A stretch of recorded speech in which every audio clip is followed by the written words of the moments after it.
Hello students, welcome back. I welcome you all to your English class, and this is your English teacher Miss Gunjan Bagga. Okay, and in the last video we took up the poem The Legend of Northland. The first half of the poem The Legend of Northland, we covered up about the poet, the central idea, the summary points. We were on to the paraphrasing points, right? So today we will take up the paraphrasing of this poem, right? See here, this already I told you the deleted topics for session 2020-21. If you have not noted it yet, you may go to the first video of this poem, right? We have already covered about the poet, about this poem also, summary points also. We have done what the central idea of the poem is, but just for the information again, I'll read this again for you. See here. The central idea of the poem, The Legend of the Northland, is what?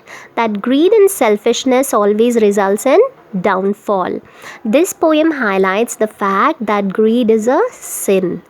People who are greedy not only worsen others' problems and sufferings, but they also attract what? Untold misery to themselves. Had the old lady in this poem been generous and kind, the saint would not have cursed her. In fact, he would have blessed her, and that would have multiplied her joys. But the greed of the old lady got her into what? Irreversible curse. Children, this is already covered in the last video, okay, in detail. I am again not going to read this poem for you because that also is covered. Even the first stanza is covered, second is covered, but I'll take this again. You can check. Okay, let's start. Away, away in the Northland, when the hours of the day are few and the nights are so long in winter that they cannot sleep them through. Okay, children, already I have explained you. Check here, away, away, the repetition of word, the poetic devices repetition. See here, the th, the sound is repeated. Whenever the first sound of the word is repeated, wherever it is repeated, the poetic device used is alliteration. Another new device I introduced you to was enjambment. What is enjambment? See here, transition from one line to another without any punctuations. Check here, and the nights are so long in winter that they directly line is like breaking here without any punctuation. So that's an example of enjambment. Okay, so let's see. Away, away in the Northland, where the hours of the day are few. The poem is set where? In the Northland, in the region of the North Pole, where the hours of the day are few. Hours of the day are few. Why? Because the duration of the day there is very less, because the position of this place is such that it receives the sun rays for a very less time. So when it receives the sun rays for a very less time, the days are shorter. So when the days are shorter, obviously what are longer? The nights. And the nights are so longer in winter that they cannot sleep them through. The nights are longer there, so much longer that the people there, they hear people who live there in the Northland, that they cannot sleep, for the whole night time. They get a few hours of sleep, and when they wake up, it is still what? Night time. So the poem is set in the Northland. This is also covered, but again I'm reading. Where they harness the swift reindeer to the sledges when it snows, and the children look like bear cubs in their funny furry clothes. Where they harness, they means people. What do people do there? What occupation they are into? People harness the swift reindeer. It means, what do? They actually work with what? Reindeers. Reindeer is what? Kind of a deer there, which is found there in the snowy areas. They tie this reindeer to sledges. Sledges are what? The vehicles on runners, which are used for conveying what? Loads over snow. Conveying loads also, and conveying people also. People cannot walk on the snow, so they hire what? They take what? Sledges. And the children look like bear cub in their funny furry clothes. Poet here compares what? The children there to what? That they appear to be what? Little baby bears. They appear to be like the cubs of bear, because they are wearing what? The furry clothes. They are wearing the bear fur clothes, so they appear to be like what? That as if little bear babies are walking. So see here, look like bear cubs. So here is comparison. Whenever there is comparison using the word as or like, the poetic device used is what? Simile. See here, funny furry clothes. A repetition of F sound. So when sound word is repeated, it's alliteration. And TH sound also is repeated, it means again alliteration. See here, transition from line number 1 to 2, where they harness swift reindeer to the sledges. No comma, no punctuation, and straight away transition from line 1 to line 2. And the children look like bear cubs in their funny furry clothes. Transition from line 3 to 4 without any punctuation. So poetic device used is enjambment. See here. They tell them a curious story. I don't believe 'tis true, and yet you may learn a lesson if I tell the tale to you. They means who? The elderly people. Them means the little babies, the younger generation. So elderly people there tell the little kids a curious story, strange story. I don't believe. I is the poet. Poet says he doesn't believe that it is true. See here, tis, T-I-S, tis. Tis actually is what? It is. Tis is what? It is, but it's written in a form so that to match what with the rhythm of the poem. You know, the spelling of it is manipulated here, changed so that it fits in the rhythm of the poem. So when the writers do such kind of thing, when they manipulate the spellings, you know, or when they change the spelling of any of the words so that it matches with what? Rhyme or rhythm of the poem, we say what is used? Poetic license. Okay, poets are allowed to do this, so that is called as poetic license. This is, it is. I don't believe it is true, and yet you may learn a lesson if I tell the tale to you. The writer says, though he doesn't believe in this story, but he says it is better to, read the story or know the story, because this story is definitely going to give you what? Fetch you a strong message. Okay, see here, I tell the tale to you. T t t t t sound is prominently repeating here, prominently coming in the last line, so that's an alliteration. And you can see switch of line 3, transition of line 3 to 4 without any punctuation, so it is enjambment. Okay, writer continues. Once when the good Saint Peter lived in the world below and walked about it preaching just as he did, The writer says that this story is about Saint Peter. The story is not started yet, right? Our poem is going to start. Story is going to start. He says that this story is about Saint Peter when he lived in the world below, means when he lived on earth. When he was there on earth, he would walk around the world preaching. Preaching means what? Giving religious talks to people. What? Taking Jesus Christ words to people. So he would, this story is set in a time when this story is about the time when Saint Peter was there on earth, and he would just go about the places to preach what? The word of Jesus. Now what happened one day? He came to the door of a cottage in traveling around the earth, where a little woman was making cakes and baking them on the hearth. What happened? When he was on a tour to Northland, he came to the door of a cottage. And whose door was it? Whose house was it? It was a little woman's house, It was a little woman's house, and he saw from outside that little woman was doing what? She was making cakes, baking them on the hearth. What do you mean by hearth? A hearth is a fireplace where one does cooking. And see here, and being faint with fasting, for the day was almost done, he asked her from her store of cakes to give him a single one. Being faint with fasting, for the day was almost done, meaning to say it was almost the whole day past that Saint Peter had not eaten anything, and he was very hungry and felt very weak. He was fainting. Was fasting means the whole day he had not eaten anything, and faint means he was feeling really weak now. So what did he do? He simply asked the little woman that from her store of cakes if she could give him only one of her baked cake. Only one cake. Faint with fasting. See here, F sound is repeated, so it is what? Alliteration. Now let's see what did the lady do.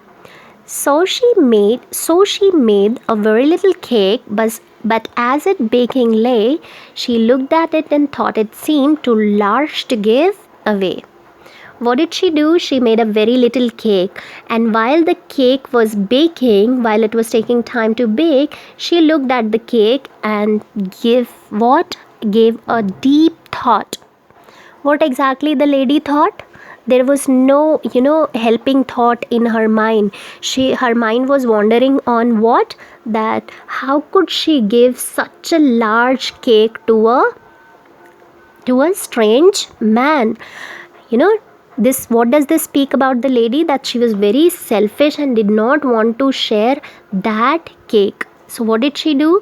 Therefore she needed another, and still a smaller one, but it looked, when she turned it over, as large as the first had done. The first cake appeared very big. She thought she cannot afford to give such big cake to Saint. So what did she do? She needed another. Needed means to make dough from flour. Okay, so she needed another cake and thought that yes, it is the smaller one. But when she looked, while the cake was baking, she looked at the cake and thought that this cake also appeared to be same size as the first one. Now obviously again the greed in the lady, she felt really greedy and thought that she cannot even give this cake also. Second time also she thought that this cake is almost the size of the first one, so how could she give this cake also to a strange man? See here, as large as. The first cake was the second cake appears to be as large as. Again a comparison. I told you children, whenever there is a comparison using word as or like, the figure, a poetic device used is what? Simile. Okay, the poetic device is simile. Therefore, and still a smaller one. So sound is repeated. See this, she. This is not alliteration. Only here, still a smaller. S sound is repeated, so it is alliteration. Now 2 times she baked a cake but did not give it to Saint. Now this time, third time, what did the lady do? Then she took a tiny scrape of dough and rolled it flat and baked it thin as a wafer, but she couldn't part with that. This time, the third time, she took a tiny scrape. Tiny scrape means small amount of dough she took this time, very small, a very small ball of dough she took, and she rolled the dough and make it really flat. How much flat? How much she rolled? She rolled it like till the time it turned like what? A wafer. It means a very, very thin cake. Very thin cake. But check the last line. But she couldn't part with that. She really rolled it hard to make it as thin as possible, as thin as wafer, and bake the cake. But this time also her greed, she couldn't part with that. But this time also her greed didn't let her part with that tiny piece of cake even. She couldn't even, give that little piece of cake to Saint Peter. See here children, thin as a wafer. What is thin as a wafer here? The last cake, the third time when she baked the cake, that was as thin as a wafer. Poetic devices, simile. Poetic devices, simile. Rolled and rolled. Words are repeating. So when words are repeated, that is alliteration. That is repetition. That is repetition. Okay. She took a tiny tick tick sound. When sound is repeated, that is alliteration. 4. She said, my cakes that seem too small when I eat of them myself are yet too large to give away, so she put them on the shelf. Now this time lady says what? My cakes seem small when I eat of them myself. It means when the lady eats the cake, she always feels cakes are smaller. When she eats it herself, she finds the cake smaller. She finds the cake smaller. But what happens when here she has to give away, she has to do a charity here, she has to help someone with that cake, she's feeling each cake is really big enough. She doesn't want to give such large cakes to anyone. And finally, what she decides, she put them on the shelf. Each cake appears to be too big to be given. So what does she do? She decides not to give anything, not a piece of cake to Saint Peter, and she puts the cake back on the shelf. This is height of selfishness and greed. Again, alliteration you can check here. Example, seem too small. S sound. Okay. And enjambment, see here, shift from transition from line 1 to 2 without any punctuation. So that is enjambment. Now let's see, third time also she did not give the cake. So what exactly happened, or how did Saint Peter react to that? Then good Saint Peter grew angry, for he was hungry and faint, and surely such a woman was enough to provoke a saint. Provoke means to do something to get someone really angry. Cause to get angry. Saint Peter really grew angry here because he was already very hungry. He was already feeling really weak, and when this lady showed such selfishness and greed, it really got on his nerves. He couldn't bear that, and he really got angry here. See, switch from line this to this without any punctuation mark, so that's enjambment.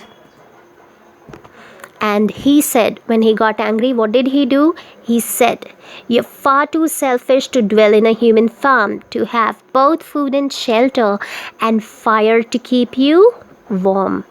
What did he do? What did he say? That you are far too selfish to dwell in a human form. You do not deserve to be a human. You do not deserve to live in a human form.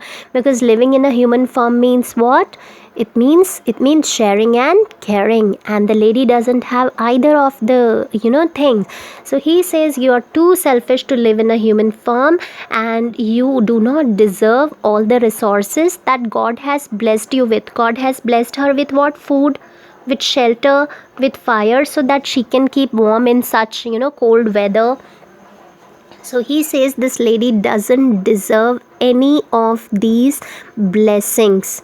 And then he curses. What he curses her, that we'll see in the next stanza. But see here, switch. You are far too selfish to dwell. Too selfish to dwell. Continuation, okay, but still the switch of the line. So here is enjambment, that the line appears to be in continuation but are written in different lines. Here also, to have both food and shelter and fire. Food and shelter and fire appears to be, it is same line only, but it is like what? It is used in the like the transition is there in two different here points. Okay, the line is switched. So again, enjambment. Now let's see what Saint Peter curses the lady with. Now, here is the curse. Now, you shall build as the birds do, and shall get your scanty food by boring and boring and boring all day in the hard dry wood. He cursed her to become a bird. He said, you don't deserve to live in a human form. You must change to a bird. You must, live like a bird, where you hunt the whole day for getting what? Getting scanty, little amount of food. For even little amount of food, you have to work the whole day. You have to fly around the whole day. And boring and boring and boring. Boring means what? To make to make a hole into something, to make a hole in something with a tool or by digging. Just a second, children, I'll just correct this. Okay, just a second, children. Okay, so what lady was cursed with? She was cursed with what? You can check. Actually, there is a spelling error that I wish to correct here. Boring, to make a hole. Okay, please correct the spelling here. You can check here. Just a second. Okay. Now you shall build as birds do, and shall get your scanty food. The Saint Peter actually cursed her to become what? A bird. And like a bird, now she should build her own nest. And how she should build her own nest? By boring hard, by digging a hole into the wood. Dry wood. So she is now what? Cursed to transform to a bird. See here, boring and boring and boring. The words are repeated. So figure of speech, poetic devices, repetition. Okay, and B sound, shall build as the birds do. Build, birds. When you read this sound, B sound, this line, B sound is prominent. So sound word repetition is alliteration. And see here, switch from line number 2 to 3, transition, and shall get your scanty food by boring. Okay, so lines are separated without any punctuation. This appears to be in continuation. So this is enjambment. So here, then up she went through the chimney, never speaking a word, and out of the top flew a woodpecker, for she was changed to a bird. As soon as Saint Peter cursed her, she did not even get a chance to speak for herself. And what happened? Because the very moment she was turned to a woodpecker. A woodpecker is what? Woodpecker is a bird which pecks the wood the whole day. So she was changed to a woodpecker and she flew out of the chimney. Here. Okay, let's see here. She had a scarlet cap on her head, and that was left the same, but all the rest of her clothes were burned black as a coal in the flame. See here, she was wearing a scarlet, a red color, brilliant, a bright red color cap on her head, and only that was left. When she was transformed to a bird, only red color cap was left on the head. When you'll see woodpecker, you'll find red color mark on woodpecker's head. When you'll see the picture image of it, you'll see it there. So only that scarlet color mark, the cap was left, but rest of her clothes were what? Burnt black as a coal in the flame. See, everything turned really black as a coal, as black as a coal. So again, poetic devices, simile, comparison using word as or like. Okay, she had a scarlet cap on her head, and that was left the same, but all the rest of her clothes were burned black as a coal in the flame. And every country schoolboy has seen her in the wood where she lives in the trees till this very day, boring and boring for food. Here, and every country schoolboy, country means the one who lives by the countryside. Even little children, writer means to say even the little children who lives by the countryside, they know about this story. They claim that they have seen such kind of bird in the woods means in the forest area. And if they are not, like if they are coming across, or if they are seeing such kind of bird, and if they are not aware of the story of what this bird is, their elders do speak about, or do tell them about this legend, the legend of the Northland, that where she lives in the trees till this very day, boring and boring for food, that the bird still lives. The people in the Northland believe that that bird still lives in the Northland, and she is still doing what? Hunting for food, and boring hunting for her food, and the whole day she is boring what? In the wood. So this is what is the legend of the Northland. This is quite a story. What writer feels that, you know, it is not true, but it really gives a very strong and prominent message or lesson, you say. Okay, so we'll see that. But first, poetic devices. Basically, there are 4 poetic devices that are used here in this particular poem. The rhyming scheme you all know is ABCB. Line number 2 and 4 in each stanza is rhyming. Sound repetition is there. Sound repetition is alliteration. Word repetition is repetition. Enjambment is what? Continuation of the line in different lines, you know, the transition from one line to another without any punctuation. We say the transition of the continuation of the lines, you know, the switch in the lines without any punctuation. And then the last one used is simile, comparison using the word as or like. So all these poetic devices are used. Also, I have mentioned at one place, tis. Tis means it is. That is a poetic license. That also is used. So I would just read once more the summary points, though everything is already cleared. This is already covered, but still. This is a legend about an old lady who angered Saint Peter because of her greed. And one day when preaching around the world, when Saint Peter reached Northland, he found her baking cakes. As it was really cold and Saint Peter had grown really faint with hunger, he asked her to give him a piece of cake. The lady baked the cake for the when the lady baked the cake for the first 2 times, she found the cake to be too baked to be given. The 3rd time she really baked a thin cake which was as thin as a wafer, but she was too greedy to part with even that little tiny piece of cake, thin piece of cake. So 3rd time also when she did not give the cake, Saint Peter really got angry and he cursed her to transform into a woodpecker who had to bore in hard dry wood to get its scanty food. Why did Saint Peter punish her? Saint Peter punished her because he thought that this lady was not fit to live in human form and enjoy the food and warmth, means all the resources that God has blessed her with, you know, because coming on this earth as a human form, as for what? We ought to live in what? Harmony with other human beings. We ought to have the sharing and caring nature that this lady did not have. In fact, she displayed what kind of traits? Trait of greed and selfishness. So she was punished. So this was the story, The Legend of Northland. You can check the questions here, children. This you have to write in your copy. These are short answer questions only. Answers to all these questions you'll find in the explanation what I have given.